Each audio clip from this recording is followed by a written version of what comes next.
నేను ఇరిగేషన్ మంత్రిగా ఈ పాయింట్ కి గతంలో కూడా రావడం జరిగింది. దానికంటే ఎక్కువ రాష్ట్ర కాంగ్రెస్ పార్టీ అధ్యక్షుడిగా మణుగూరుకి, భద్రాచలంకి, ఈ ప్రాంతానికి మేము ప్రతిపక్షంలో ఉన్నప్పుడు అనేక మార్లు కూడా రావడం జరిగింది. మరి మిత్రులారా, నేను చెప్పే కొన్ని విషయాలు దయచేసి రాష్ట్రంలో మరి ప్రతి రైతుకి రాష్ట్రాన్ని మొత్తం తెలియజేసే విధంగా మీరు కవర్ చేయాలని ఎక్కువ చేస్తున్నాను. నేను ఇరిగేషన్ మంత్రి డిసెంబర్ 7, 2023 అయినా. అంతకుముందు ఏం చూస్తున్నాం మేము, అసలు ఏదైనా సరే ఇరిగేషన్ సంబంధించి చాలా అట్టహాసంగా, చాలా షోపుటప్గా ఏదో గొప్పలు చేస్తున్నట్టుగా గతంలో బీఆర్ఎస్ పార్టీ, బీఆర్ఎస్ ప్రభుత్వం వివరించిన తీరు మీరందరూ గమనించారు.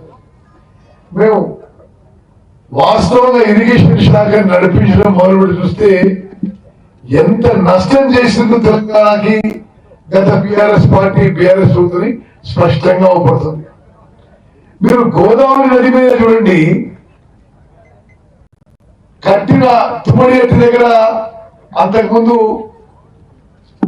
రాజశేఖర రెడ్డి గారి నాయకత్వంలో కాంగ్రెస్ ప్రభుత్వం పనులు మొదలుపెట్టి 30% పనులు పూర్తి చేస్తే, అంటే 38,000 కోట్లకి 11,000 కోట్లు ఖర్చు పెట్టిన తర్వాత మరి మళ్ళీ రీఇంజనీరింగ్, రీడిజైనింగ్ పెట్టి ఆ ప్రాజెక్ట్ ని మేడిగడకి షిఫ్ట్ చేసి ఆ 38,000 కోట్ల అయ్యే ప్రాజెక్ట్ కాస్ట్ ని 1,00,000 కోట్లకు పెంచారు. ప్రాజెక్ట్ కాస్ట్ పెంచితే కమిషన్లు పెరుగుతాయి.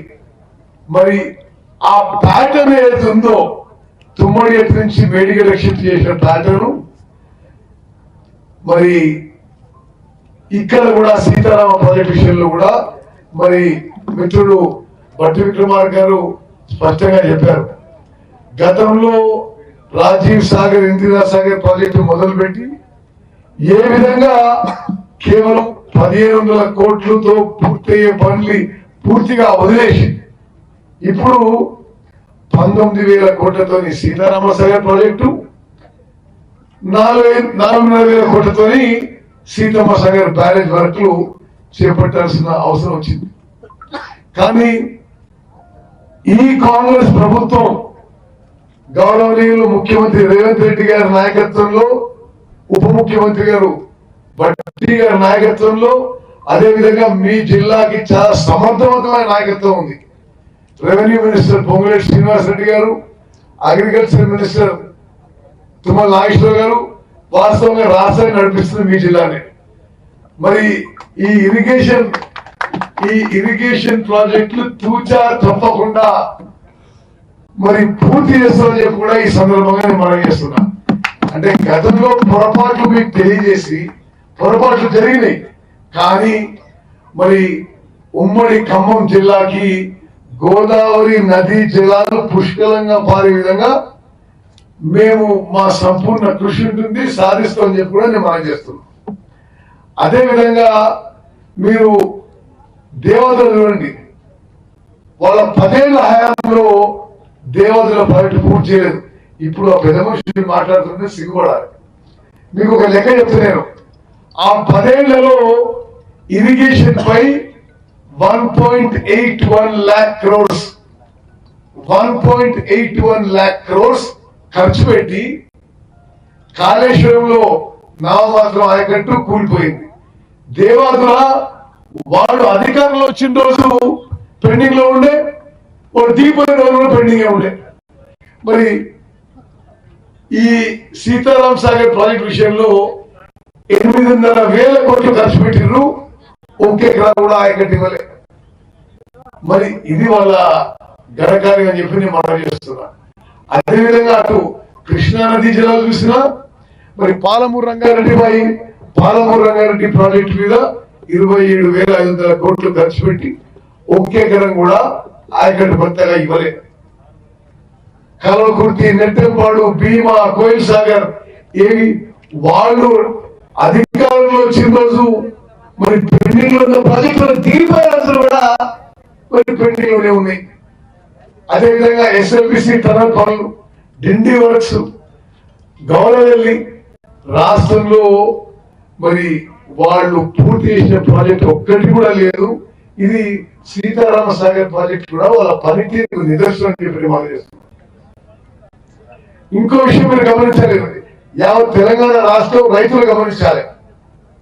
నిజాం సాగర్ ప్రాజెక్ట్ కట్టి 100 ఏళ్ళు అయింది, ఎస్ఆర్ఎస్పి కట్టి 60-70 ఏళ్ళు అయింది, నాగార్జున సాగర్ కట్టి 60-70 ఏళ్ళు అయింది. ఈ ప్రాజెక్టులు చెక్కు చెదరలేదు.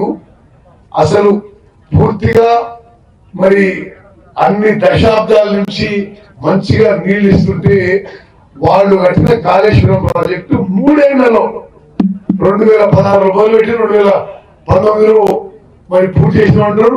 2023 వాళ్ళ హయాంలోనే కూలిపోయింది. ఈ విషయం కూడా నేను కొంత మీ ద్వారా యావత్ తెలంగాణ ప్రజానికి తెలియజేస్తున్నా. ఈ కాళేశ్వరం ప్రాజెక్టు కానీ ఈ 3 బ్యారేజ్లు మేడిగడ్డ, అన్నారం, సుందిల్ల బ్యారేజ్లు వాళ్ళ హయాంలోనే డిజైన్ చేయబడ్డది, వాళ్ళ హయాంలోనే నిర్మాణం చేయబడ్డది, వాళ్ళ హయాంలోనే కూలిపోయింది. మేడిగడ్డ బ్యారేజ్ కూలిపోయిన డేటు 21 అక్టోబర్ 2023. ఆ తర్వాత ఇన్వెస్టిగేషన్ కానీ ఎంక్వైరీ కానీ ఇప్పుడు వాళ్ళు మాట్లాడుతున్న నేషనల్ డ్యామ్ సేఫ్టీ అథారిటీ కానీ వాళ్ళ హయాంలోనే వచ్చిండ్రు.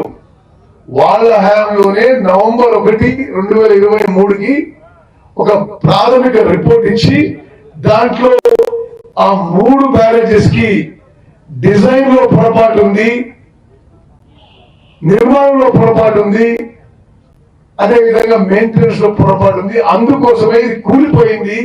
ఈ బ్యారేజెస్ ఉపయోగించుకోవడానికి ఇది ప్రమాదకరం, ఈ ఫౌండేషన్ బాగలేదు, అనుమానాస్పదంగా ఉంది. ఈ 3 కూడా సీకండ్ పైల్ ఫౌండేషన్ ఉంది. మీకు మీడియా మిత్రులు మరి మీరు చైతన్యవంతులు ఒక్క విషయం మీరు దయచేసి హైలైట్ చేయాలనుకుంటున్నారు. వాళ్ళు రాసిన టీపీఆర్ లోనే బ్యాక్వాస్ టీపీఆర్ లో ఈ 3 బ్యారేజెస్ కి షీట్ పైల్ ఫౌండేషన్ తో కట్టాలి అని ఉంది. అందులో టెక్నికల్ గా వాళ్ళు సెంట్రల్ వాటర్ కమిషన్ ఇచ్చిన రిపోర్ట్ లో కానీ బ్యాక్వాస్ టీపీఆర్ లో కానీ మార్చేసి ఫౌండేషన్ మార్చేసి షీట్ పైల్ ఫౌండేషన్ కాకుండా వాళ్ళు సీకండ్ పైల్ ఫౌండేషన్ తో నిర్మాణం చేసిండ్రు. ఆ సీకండ్ పైల్ ఫౌండేషన్ కూడా సరిగ్గా వాటర్ టైట్ గా చేయలేదు. అదే విధంగా మరి కింద సాయిల్ కూడా సరిగ్గా టెస్ట్ చేయలేదు. అన్నారం సుందిల్ల బ్యారేజెస్ మిత్రులారా మీరు అసలు ఆశ్చర్యపోతారు. అన్నారం సుందిల్ల బ్యారేజెస్ డిజైన్ అయింది ఒక చోట, నిర్మాణం చేసింది 5 కిలోమీటర్ల దూరంలో. ఇప్పుడు వాళ్ళు మరి ఎల్నినో పరిస్థితుల్లో, ఈ వర్షాభావ పరిస్థితుల్లో మమ్మల్ని ఏదో బదనాం చేసే ప్రయత్నం చేస్తున్న మాట కూడా గమనించాలి. ఇప్పుడు ఈ 2.5 ఏళ్లలో ముఖ్యమంత్రి రేవంత్ రెడ్డి గారు, ఉప ముఖ్యమంత్రి భట్టి గారి నాయకత్వంలో భారతదేశంలో 29 రాష్ట్రాల్లో ఎక్కువ వరి పండించింది, ఎక్కువ వరి కొనుగోలు చేసింది తెలంగాణ రాష్ట్రం చెప్పి మనం చేస్తున్నాం. మరి మేడిగడ్డ, అన్నారం, సుందిల్ల బ్యారేజ్ నుంచి చుక్క నీళ్లు తీసుకోకుండా మా కాంగ్రెస్ ప్రభుత్వం భారతదేశంలో రికార్డు స్థాయిలో వరి పండించింది, వరి కొనుగోలు చేసిందని చెప్పి కూడా నేను మనం చేస్తున్నా. ఈ 2.5 ఏళ్లలో తెలంగాణ రాష్ట్రంలో వరి రైతులకి మేము నేరుగా వాళ్ళ అకౌంట్లకి ఈ ప్యాడీ ప్రొక్యూర్మెంట్ లో 80,000 కోట్ల రూపాయలు మేము ట్రాన్స్ఫర్ చేయడం జరిగింది. ఇప్పుడు ఉదాహరణకి మిత్రులకు తెలవాలి, ఈ యాసంగి ఇప్పుడే అయిపోయిన యాసంగి, ఈ యాసంగిలో 82 లక్షల మెట్రిక్ టన్ల వరిధాన్యం కొనుగోలు చేసినాం. 19,000 కోట్ల రూపాయలు మరి నేరుగా వరి రైతులకి వాళ్ళ అకౌంట్లకు ట్రాన్స్ఫర్ చేయడం. ప్యాడీ ప్రొక్యూర్మెంట్ లో 48 గంటల్లో పైసలు ఇచ్చినాం. మరి ఇప్పుడు మేడిగడ్డ బ్యారేజ్కి వస్తే నేషనల్ డ్యామ్ సేఫ్టీ అథారిటీ